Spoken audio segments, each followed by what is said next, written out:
In this segment, we're going to start out with your body in somewhat of a plank position, therefore meaning your hands are down in front, feet are out behind you. But we're going to stay on our knees because we're going to be on one knee, and we really need that for stability. If you were to put it up on your toe, then it's going to be a very difficult exercise, and we're not quite to that level yet since we're just starting working on this inner thigh. So we're going to come down on this knee here, hands directly out in front of you, out in this position, and just lift this leg out to the side. Now, if a straight leg is too difficult for you, it's okay to keep your knee bent, because the idea is we're just doing a circle with our hip flexor here and really trying to tighten out that inner thigh. But with the straight leg, you're really going to get the workout that you really want. Start out with little circles. We can go backwards to begin. You can increase those circles larger, but the whole thing is control. We don't want to overdo it. Then come in with a smaller circle. Change your repetition, go around in a circle larger. And again, let's make sure that this knee is not locked out too tight, because it's just not safe for our joints. We want to keep a soft knee. That's crucial in all of these workouts. So that this is slightly bent, not here, but slightly bent, unless we're actually going to the easier step where you're pulling around. But really try and get that leg out there. You can choose to flex it, which will change your workout, or point that toe and continue on. You want to change this exercise, switch over to the other side and choose your repetitions wisely. In this segment, we're going to take it up off of the ground, and we're actually going to take more of a lunge position on, but focus on that inner thigh. So not just any lunge, we're going to do a side step boxer lunge is what I like to call it. You're going to keep your arms in the right position, keep those abs nice and tight, but focus on the inner thigh and our quads. So we're going to bring ourselves up to a standing position, and you're just going to start doing a side squat. So you're just going to come down into this, come back to the center, and immediately go back down to this. We want this to be a continuous motion. We don't ever want those inner thighs to be able to rest. So I don't want you to come all the way back up and then go all the way back down. We just want to stay down the entire time, increasing how low you go. Really squeezing in the glutes and the inner thigh. This side step motion is really working our inner thigh here, especially when we come back together and go back out. We're not allowing it to have a break. We're not allowing it to come back up and relax. We're going to take it back down. Really keep those hands in the boxer position so you're not using your arms for momentum, and keep stepping outside to side. Now, the easier that this becomes for you, the more you're going to be able to do it. It's really important that those knees stay behind the toes. Don't let your knees drop forward over the top. You're going to feel a great burn from this workout.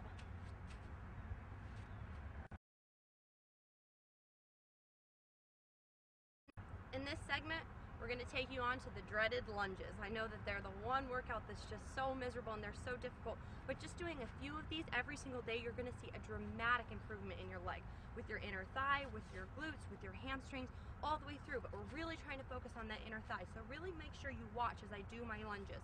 We're just going to do lunge in place. We're just going to come all the way down. Let's keep our hands in that boxer position here, and look at how tight this muscle becomes. Of course, our hamstring and our quad becomes tight as well, but that inner thigh is going to tighten up just as much. And we'll just bring it back together and come back down for another lunge. Now, it's really important when you do your lunges that this knee does not drop over your toe. It always stays parallel here. Bring it back up. Now, if this is too simple for you, you're an expert on lunges and you don't have to work that hard for it, you can come and do pulses. So let's say we came back down for one, you can pulse for 5, 4, 3, 2, 1. As you do this, you're not only going to feel a burn on the inner thigh here, but as well as the leg down that's stabilizing us. Come back together and continue in on the other leg.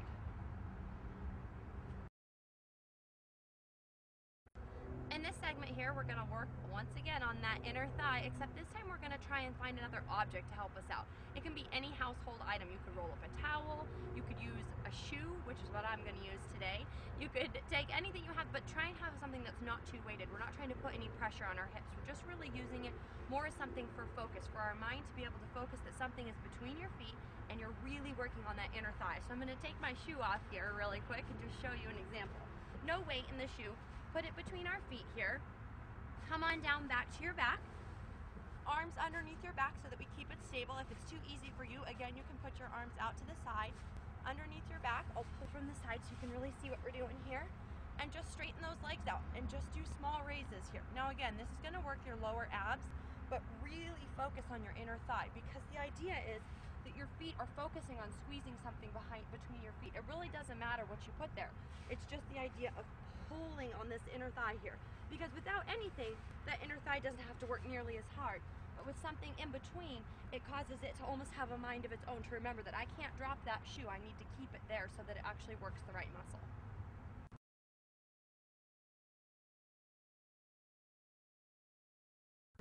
In this segment, we're going to get into a position just just as if you were about to do a crunch, but we're not doing a crunch here, but you will feel a great workout in your lower abdominals, as well as the inner thigh, the top of the quad, and all the way down through the leg. You're gonna lay on your back. Now there's two different levels to do this. If you're an expert and you've done this a million times and it's no problem, you can put your hands out to the side. I'm gonna start with my hands underneath our bottom just to keep myself a little more stable, because it is very difficult with your arms out to the side. We're gonna ease your way down to the floor. Put those hands and arms straight underneath. Again, advanced would be out to the side, arms underneath, legs out straight in front of you, and we're just gonna do a scissor kick. Point those toes really hard. The more you point your toes, the more of a workout you're gonna get in that thigh. And just reach up to the sky. You can change and do larger ones, but it's actually a more difficult workout with controlled smaller kicks as you go. While you're doing this, you'll feel a really tight pull all the way through the inner thigh and the lower abdominals. Try and keep your lower back as close to the ground as possible, the hands nice and stable underneath the bottom, and a nice controlled scissor kick. I want to make sure that those toes are pointed all the way out so you're really getting the workout in your legs that you need.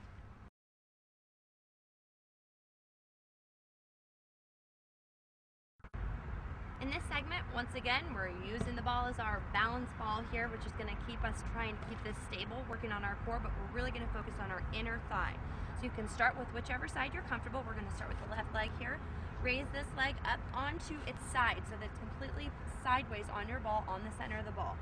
Lay completely down onto the ground, arm out by the side of your ear here, and this knee should be bent at a 90-degree angle. Now this hand you can put here to help stabilize. You should have your head down on the ground because it's going to pull too much strain on your neck. And as you pull up on the inside leg, you're just going to pull in and almost tap knees together. You can see that movement here. We're just going to really focus on pulling this knee up in towards your knee here, and you're going to feel that stretch and burn through here. Now remember, don't put too much strain on your neck. Use this hand for whatever stability. Now you can see the ball moving underneath my foot. That's making the inside thigh here, as well as this entire leg and my core work to keep the balance here in this workout. You can choose to flex or point this toe. Either way, you're going to work on different muscle groups. You're still going to get a great workout on that inner thigh with pulling this balance ball underneath. In this segment, it's time to switch it up a little bit. Again, we're always going to be working on our core. Our ab muscles are always involved when we're working on the balance ball because this is your inner core. Your core is what keeps you balanced. But our focal point is going to be more within our glutes, our bottom area, your hamstrings, your quads, your leg area. So we're going to start out on the ground this time. Feet are going to go back up onto the ball, onto the arches here of underneath our ankles, on the back of your calves. You're going to lay down on the ground. Comfortably put your hands below your bottom. If you're more comfortable and this is an easier assignment for you, you can put it out to the side. I like to keep it here behind just because it helps me stabilize. And all you're going to do is do a simple press your hips up to the sky. Now it's very important while you do this that you're actually going to squeeze and get that good workout where you're doing it and it intensifies. Because doing it too quickly, you're going to be using momentum and you're not going to be able to get the workout that you need to get. As you can see, not only am I working the squeeze here through the bottom parts of my legs, but I'm also focusing on my core because I'm balancing. The balance ball is moving around underneath my legs like this, which is fine. That's okay. There's no stable surface, so it's going to move around. But just focus on focusing and squeezing all the way up to the top and all the way back down. Again, you don't want to have the ball too far away. You want it in a comfortable position to where you feel like you're stable and you have control. Control is everything with the balance ball. In this segment, we're really going to let your entire body share the work. We're going to let the lower body have a little time and the upper body have a little time. We're going to start out on our lower back, using our balance ball for stability in between our legs, really working that inner thigh the entire time. You want to be holding this nice and tight. You're going to be working your lower abs as well as your upper body when we hand off the ball, which I'll show you here in just a moment. Get down into position on your back. Put the ball out below. You're going to raise it up and you're going to hand off the ball to your hand and come all the way back so you feel a good stretch. You're also working your upper abs as well as your lower when you pass the ball off. So we're going to come up to the middle, meet in the middle, bring the ball back down and come all the way back up. Bring the ball back down, come all the way back up. Never lose that body position. It's really important if you want to get a good workout that when I bring my feet back down, they don't touch the ground. So as you come back down like this and they come back up and pretend like they're hands and receive the ball. Come all the way back up, receive the ball. It's really important to remember to breathe in these exercises because these are really strong ab muscle exercises. Whew, they work out really hard. Those ones can be pretty difficult. So if it is too difficult for you, you can try a couple without the ball and then add the ball in because it definitely adds a whole nother level of intensity for those V-ups.